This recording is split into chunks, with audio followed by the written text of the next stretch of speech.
ધોરણ 9 થી 11 સ્કૂલોને લઈને અને ક્લાસો શરૂ કરવાને લઈને ચર્ચા બાદ નિર્ણય લેવાઈ શકે છે। કેબિનેટની બેઠક આજે મળી છે। ધોરણ 1 થી 8 ની સ્કૂલો અંગે પણ ચર્ચા થઈ શકે છે। તો ધોરણ 9 થી 11 માટે સ્કૂલ અને ક્લાસ ચાલુ કરવા કે કેમ તેને લઈને ચર્ચા વિચારણા કરવામાં આવી છે અને હવે આ અંગે મહત્વપૂર્ણ જાહેરાત પણ થઈ શકે છે શિક્ષણ મંત્રી તરફથી।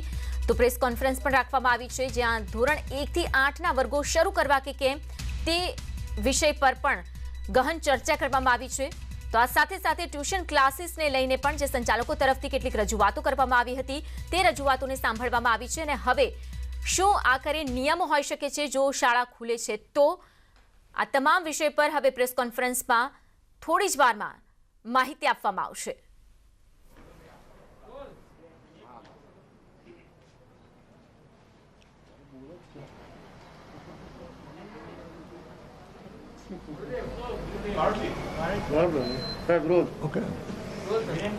અગાઉ કેબિનેટમાં ચર્ચા અને નિર્ણય થયા બાદ ચાલુ મહિનાની 11મી તારીખથી ધોરણ 10 અને 12નું શિક્ષણ કાર્ય ચાલુ કરી દેવામાં આવ્યું છે। શરૂઆતથી જ ખૂબ સંતોષકારક રીતે બાળકોની હાજરી પણ જોવા મળે છે। વાલીઓએ પણ સંમતિપત્રક ખૂબ મોટા પ્રમાણમાં આપ્યા છે। દિવસે ને દિવસે હાજરીની સંખ્યામાં પણ સંતોષકારક વધારો થઈ રહ્યો છે અને લગભગ ધોરણ 10 અને 12નું શિક્ષણ કાર્ય પૂર્વવત સામાન્ય સ્થિતિમાં ચાલતું હોય એ રીતે સંતોષકારક રીતે ચાલી રહ્યું છે। કેન્દ્ર રાજ્ય સરકારની નક્કી થયેલી તમામ SOPનું પણ પાલન થઈ રહ્યું છે। આ સંતોષકારક સ્થિતિને ધ્યાનમાં રાખીને આજરોજ મળેલી માનનીય મુખ્યમંત્રીશ્રીની અધ્યક્ષતામાં કેબિનેટમાં નિર્ણય લેવામાં આવ્યો છે કે 1 ફેબ્રુઆરીથી ધોરણ 9 અને 11ના વર્ગોનું શિક્ષણ કાર્ય પણ શરૂ કરવામાં આવશે। તારીખ 8મીએ શિક્ષણ વિભાગ દ્વારા જે ઠરાવ થયો,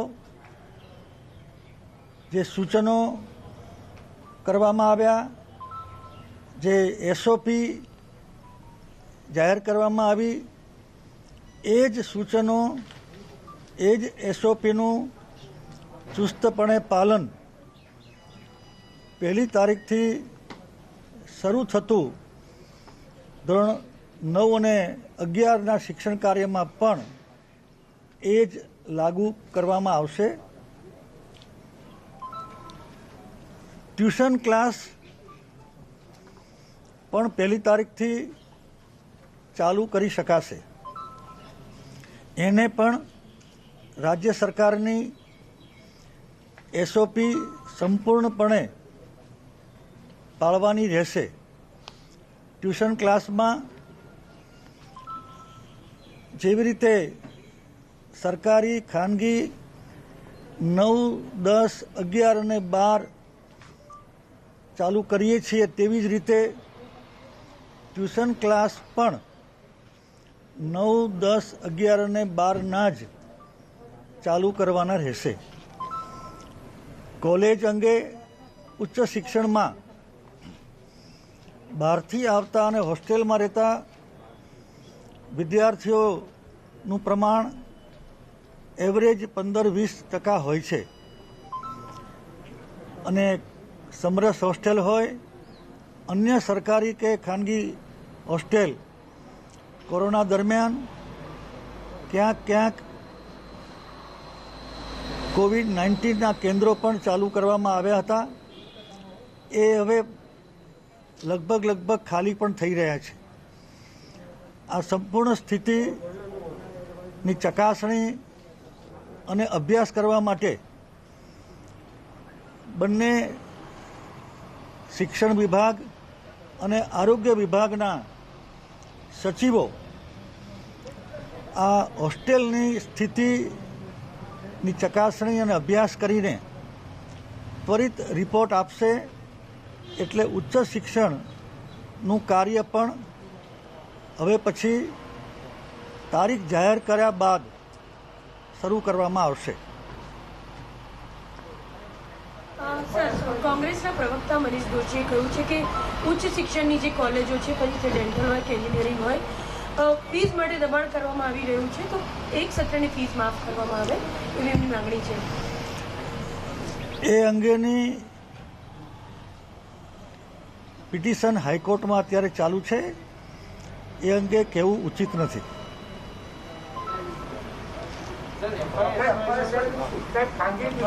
મેં FY/SYનું જ કહ્યું કે FY/SYના વિદ્યાર્થીઓમાં 15-20% વિદ્યાર્થીઓ બહારગામના આવે છે અને હોસ્ટેલમાં રહે છે.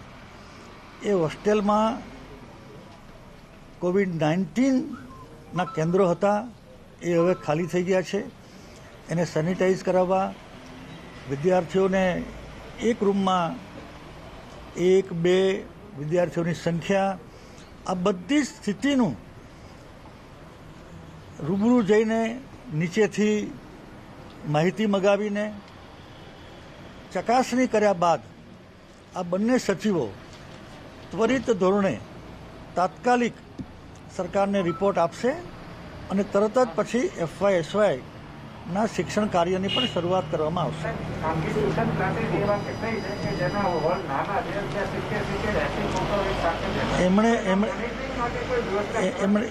એની વ્યવસ્થા કરવામાં આવશે. SOP પ્રમાણે દરેકે પાલન કરવાનું રહેશે. હાઈકોર્ટમાં. Thank you. એના માટે તારીખ લંબાઈ છે. Thank you. આજના વાલીઓ માટે મહત્વપૂર્ણ સમાચાર. ધોરણ 9 અને 11ના વર્ગો પણ શરૂ કરવાને લઈને મહત્વની જાહેરાત કરવામાં આવી છે. શિક્ષણ મંત્રી તરફથી કેબિનેટ બેઠકમાં જે ચર્ચા વિચારણા થઈ છે તેના આધારે હવે ફેબ્રુઆરી એટલે કે 1લી તારીખથી ફેબ્રુઆરીની જ્યાં 9 અને 11ના વર્ગો પણ શરૂ કરી દેવામાં આવશે. SOP છે તેના તમામ જે નિયમો છે તેનું પાલન કરવું ખૂબ જ આવશ્યક છે. તો તેની સાથે સાથે ઉચ્ચ શિક્ષણને લઈને પણ સ્પષ્ટતા કરવામાં આવી છે. શિક્ષણ મંત્રીએ જણાવ્યું છે કે FY/SY જેવા ક્લાસ છે એટલે કે કોલેજના ક્લાસ વર્ગો શરૂ કરવા કે કેમ તે મામલે હાલમાં રિપોર્ટ તૈયાર કરવામાં આવી રહ્યો છે, કારણ કે કેટલીક કોલેજમાં જ્યાં કોવિડ સેન્ટર ઊભા કરવામાં આવ્યા હતા તે અંગે જે ખાસ સમીક્ષા છે, જે નિરીક્ષણ છે તે થઈ રહ્યું છે. ત્યાંની શું સ્થિતિ છે, આ તમામ રિપોર્ટ આવ્યા બાદ તે અંગેનું શિક્ષણ એટલે કે ઉચ્ચ શિક્ષણ પણ શરૂ કરી દેવાશે તેમ પણ જણાવ્યું છે શિક્ષણ મંત્રીએ. તો આજે કેબિનેટની બેઠક મળી હતી જ્યાં ધોરણ 9 અને 11ના વર્ગ શરૂ કરવા કે કેમ તે અંગે વિચારણા થઈ અને વિચારણા બાદ આખરે નિર્ણય લેવામાં આવ્યો છે. 1 ફેબ્રુઆરીથી ધોરણ 9 અને 11ના વર્ગો પણ શરૂ થઈ જશે. તો સાથે સાથે ટ્યુશન ક્લાસને લઈને પણ સ્પષ્ટતા કરી છે. ભૂપેન્દ્રસિંહે જણાવ્યું છે કે 9 થી 12ના જે ટ્યુશનના વર્ગો છે તે શરૂ કરી શકાશે, પરંતુ સાથે સાથે જે કોરોનાની ગાઈડલાઈન છે, જે નિયમો છે તેનું પાલન કરવું ખૂબ જ જરૂરી છે. તો 1લી તારીખથી ટ્યુશન ક્લાસીસ પણ શરૂ કરી શકાશે. આ અંગે મહત્વપૂર્ણ નિવેદન આપવામાં આવ્યું છે. તો ધોરણ 9 થી 12ના વર્ગો શરૂ કરવાને લઈને કહેવામાં આવ્યું છે. ઉલ્લેખનીય છે કે હાલમાં ધોરણ 10 અને 12ના વર્ગો શરૂ થઈ ચૂક્યા છે અને સાથે સાથે તેમણે એ પણ જણાવ્યું છે કે જે સંચાલન છે તે ખૂબ જ સારી રીતે થઈ રહ્યું છે અને સાથે સાથે વાલીઓની જે મંજૂરી છે તે પણ મળી રહી છે મોટા પ્રમાણમાં અને તમામ બાબતોને ધ્યાનમાં રાખીને જ નિર્ણય લેવામાં આવ્યો છે. ફરી એકવાર આપને સંભળાવીએ શિક્ષણ મંત્રીએ શું કહ્યું છે કે 1 ફેબ્રુઆરીથી ધોરણ 9 અને 11ના વર્ગોનું શિક્ષણ કાર્ય પણ શરૂ કરવામાં આવશે. તારીખ 8મીએ શિક્ષણ વિભાગ દ્વારા જે ઠરાવ થયો, જે સૂચનો કરવામાં આવ્યા, જે SOP જાહેર કરવામાં આવી, એ જ સૂચનો, એ જ SOPનું ચુસ્તપણે પાલન પહેલી તારીખથી શરૂ થતું ધોરણ 9 અને 11ના શિક્ષણ કાર્યમાં પણ એ જ લાગુ કરવામાં આવશે. ટ્યુશન ક્લાસ પણ પહેલી તારીખથી ચાલુ કરી શકાશે. એને પણ રાજ્ય સરકારની એસઓપી સંપૂર્ણપણે પાળવાની રહેશે. ટ્યુશન ક્લાસમાં જેવી રીતે સરકારી, ખાનગી 9, 10, 11 અને 12 ચાલુ કરીએ છીએ તેવી જ રીતે ટ્યુશન ક્લાસ પણ 9, 10, 11 અને 12ના જ ચાલુ કરવાના રહેશે. તો મહત્વપૂર્ણ જાહેરાત. ધોરણ 9, 10, 11 અને 12 આ 4 જે વર્ગો છે તે શરૂ કરવાની લઈને કહેવામાં આવ્યું છે. ઉલ્લેખનીય છે કે ધોરણ 10 અને 12ના ક્લાસ પહેલેથી શરૂ કરી દેવામાં આવ્યા છે, પરંતુ 1 ફેબ્રુઆરીથી ધોરણ 9 અને 11ના વર્ગો પણ શરૂ થઈ રહ્યા છે, પરંતુ ચુસ્તપણે પાલન કરવાનું રહેશે એસઓપીનું. તો સાથે સાથે ટ્યુશન ક્લાસને લઈને પણ જણાવવામાં આવ્યું છે. વધુ માહિતી સાથે જોડાઈ રહ્યા છે સંવાદદાતા દીપિકા. દીપિકા, ખાસ કરીને ટ્યુશન ક્લાસીસની જો વાત કરવામાં આવે તો ઘણા લાંબા સમયથી ટ્યુશન ક્લાસીસના સંચાલકો અને શિક્ષકો તરફથી રજૂઆતો થઈ હતી, તેઓ બેકાર બન્યા હતા અને સાથે સાથે આ રજૂઆતોને ધ્યાનમાં લેવામાં આવી છે. ત્યારે ટ્યુશન સંચાલકો અને ટ્યુશનના શિક્ષકોમાં કેવી ખુશીનો માહોલ? બિલકુલ, અમદાવાદથી આખી ટીમ બની હતી અને એસોસિએશન દ્વારા ખાસ કરીને ગુજરાત સરકાર પાસે સતત અપેક્ષા રાખવામાં આવતી હતી કે ટ્યુશન ક્લાસ છે તે ચાલુ થાય અને ફાઇનલી નિર્ણય લઈ લેવામાં આવ્યો છે. ટ્યુશન ક્લાસ ચાલુ કરી દેવામાં આવ્યા છે. 9, 10, 11, 12 તમામ ટ્યુશન ક્લાસ ચાલુ થશે. ક્લાસીસ સંચાલકો મારી સાથે છે વિધાતા, તેમની સાથે વાત કરીશું. કેટલી ખુશી અનુભવો છો જ્યારે ટ્યુશન ક્લાસ ચાલુ કરવાનો નિર્ણય લેવામાં આવ્યો છે? જી, આજે સવારે આપણા ગુજરાત રાજ્યના શિક્ષણ મંત્રી શ્રી ભૂપેન્દ્રસિંહ ચુડાસમા દ્વારા ટ્યુશન ક્લાસીસ ચાલુ કરવાની જે જાહેરાત થઈ, એની અંદર એક સુખદ બાબત એ છે કે શાળાની જેમ માત્ર 10 અને 12 નહીં, પણ ધોરણ 9, 10, 11 અને 12 ચારે 4 ધોરણોને આપણા શિક્ષણ મંત્રીએ 1 ફેબ્રુઆરીથી શરૂ કરી દેવા માટે છૂટ આપી છે, પરમિશન આપી છે. તો આખરે અમારા તરફ શિક્ષણ મંત્રીનું ધ્યાન અમે દોરવા માટે સફળ થયા છીએ અને એમણે ટ્યુશન ક્લાસીસ સંચાલકો, ટ્યુશનમાં કામ કરતા શિક્ષકો અને ગુજરાતના વિદ્યાર્થીઓને ટ્યુશનની જરૂરિયાત પણ છે એ આડકતરી રીતે સ્વીકારી અને અમને શિરપાવ આપ્યો છે એવું હું કહીશ. બિલકુલ, એસઓપીની વાત કરવામાં આવી છે તો કેવા પ્રકારના એસઓપીના નિયમો અને તમે કેવી રીતે ટ્યુશન ક્લાસ ચલાવશો? ક્યારથી 1 ફેબ્રુઆરીથી શરૂઆત કરવાની છે, પરંતુ નિયમો અને વિદ્યાર્થી સાથે વાલીને પણ ગાઈડ કરવાના હવે રહેશે. એસઓપી એટલે કેવું છે કે દરેક વિદ્યાર્થીઓને ધ્યાન રાખવું એ દરેક ટ્યુશન ક્લાસ શિક્ષકની, સંચાલકની ફરજ બની જ જાય છે. એના માટે એસઓપી હોય કે ના હોય, એક પોતાની મૂળભૂત અધિકારની જેમ જેટલા બી વિદ્યાર્થીઓ આવે છે પોતાના બાળકોની જેમ જ શિક્ષકો રાખતા હોય છે. એટલે દરેક એસઓપીની પાલન કરવા ગુજરાત ફેડરેશને જે આ મહેનત કરી છે તેના દરેક હજારો મેમ્બર્સને અમે પોતે ગાઈડલાઈન આપીશું કે તમે તમારા વિદ્યાર્થીઓને આ રીતે ટ્રીટ કરજો. એક સાથે ઘેટા બકરાની જેમ કોઈ ભરવાનું જ નથી, પણ જેટલું મેક્સિમમ સારી રીતે, કારણ કે શું કહેવાય, દેર આયે દુરસ્ત થાય છે. 1 ફેબ્રુઆરી આ લોકો શરૂ કરી રહ્યા છે. લગભગ એકાદ મહિનાથી તો સ્કૂલો ચાલુ થઈ ગઈ છે. તેમ છતાં 9 થી 12 ધોરણના હજારો પેરેન્ટ્સને પણ અત્યારે હવે શાંતિ અનુભવ થશે, કારણ કે મોબાઈલથી કંટાળ્યા, ફિઝિકલ કોઈ એક્ટિવિટી નહીં. એટલે ઘણી સારી રીતે ફેડરેશન આને લઈ રહ્યું છે, ગુજરાત ફેડરેશન. 10 અને 12ના ક્લાસીસ તો શરૂ થઈ ગયા હતા. 9 અને 11 બે ધોરણના વધારે ક્લાસીસ શરૂ થશે.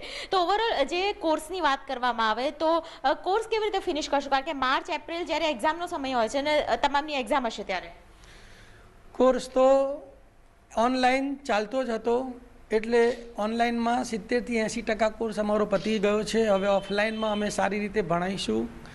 ભૂપેન્દ્રસિંહે બહુ જ મોડું કર્યું છે. ચૂંટણીને અનુલક્ષીને આ નિર્ણય લીધો છે, પણ એનો લાભ સરકારને મળવાનો નથી. ક્લાસીસવાળા માટે ખરેખર આ બહુ જ વહેલું જાહેર કરી દેવાનું હતું, પણ ઘણી બધી અસંખ્ય રજૂઆતો હાઈકોર્ટમાં પીઆઈએલ છતાં બી એમની આંખ ખુલી નહીં, પણ ચૂંટણીએ એમની આંખ ખોલી દીધી છે. કાંઈ વાંધો નહીં, હવે જો સરકારને આંખ ખુલી હોય ને તો અમને ટેક્સ બિલમાં. તો જામનગરથી પણ અમારા સંવાદદાતા કિંજલ જોડાઈ રહ્યા છે. જામનગરમાં કેવો માહોલ? કારણ કે સ્કૂલ, કોલેજો જ્યાં બંધ હતી, પરંતુ કોલેજો તો નહીં ખુલે, સાથે ધોરણ 9 અને 11ના વર્ગો હવે શરૂ થવાના છે. કેવી તૈયારીઓ તેના સંચાલકોની? ટ્યુશન ક્લાસીસમાં કેવો માહોલ? કારણ કે હવે ટૂંક સમયમાં બધી તૈયારીઓ કરવાની રહેશે. જી વિધાતા, જો વાત કરવામાં આવે તો જે પ્રકારે રાજ્ય સરકારે નિર્ણય કર્યો છે, આગામી 1 ફેબ્રુઆરીથી ધોરણ 9 અને 11 ઉપરાંત જે 9, 10, 11ના જે ટ્યુશન ક્લાસીસ છે જે બંધ હતા લાંબા સમયથી કોરોના કાળ દરમિયાન, એ હવે શરૂ થઈ રહ્યા છે. ત્યારે ખાસ કરીને વાત કરવામાં આવે જામનગરમાં જે પ્રકારે આ વાલીઓ છે, વાલીઓ સાથે સીધી હું આપને વાત કરાવીશ. ખાસ કરીને વાત કરવામાં આવે જે પ્રકારે ટ્યુશન ક્લાસીસ બંધ હતા, ધોરણ 9 અને 11ના વિદ્યાર્થીઓ બંધ હતા, તમારા પણ જે બાળકો ભણતા હતા, હાલ 1 ફેબ્રુઆરીથી શરૂ થઈ રહ્યું છે, શું કહેશો તમે? સરકારશ્રીનો જે આ નિર્ણય છે વિદ્યાર્થીઓલક્ષી, એ નિર્ણયને અમે આવકારીએ છીએ અને આ નિર્ણય બદલ અમે સરકારનો ખૂબ ખૂબ ધન્યવાદ અને આભાર માનીએ છીએ. કોરોના કાળ દરમિયાન આપણે જાણીએ છીએ તે રીતે પ્રજાના અને વિદ્યાર્થીઓના જીવનો જે પ્રમાણે વાત કરી કે અત્યારે કહી રહ્યા છે કે સરકારનો આ નિર્ણય છે અને આવકારી રહ્યા છીએ, અને જે પ્રકારે વાત કરવામાં આવે લાંબા સમયથી જે ટ્યુશન ક્લાસીસ અને શાળાઓ બંધ હતી એ શરૂ થવા જઈ રહી છે, ત્યારે વિદ્યાર્થી તે પણ કહી રહ્યા છે કે આ સરકારના નિર્ણયને અમે આવકારી રહ્યા છીએ અને વિદ્યાર્થીઓના ભવિષ્ય અંગેના જે સરકારના નિર્ણય છે એ નિર્ણય લઈને વાલીઓ પણ ખુશ જોવા મળી રહ્યા છે. વિદ્યાર્થી જી કિંજલ, આભાર આ માહિતી બદલ. તો સંચાલકોને વાલીઓ ખુશ જોવા મળી રહ્યા છે. તો આ સાથે જ આ બુલેટિનમાં અત્યારે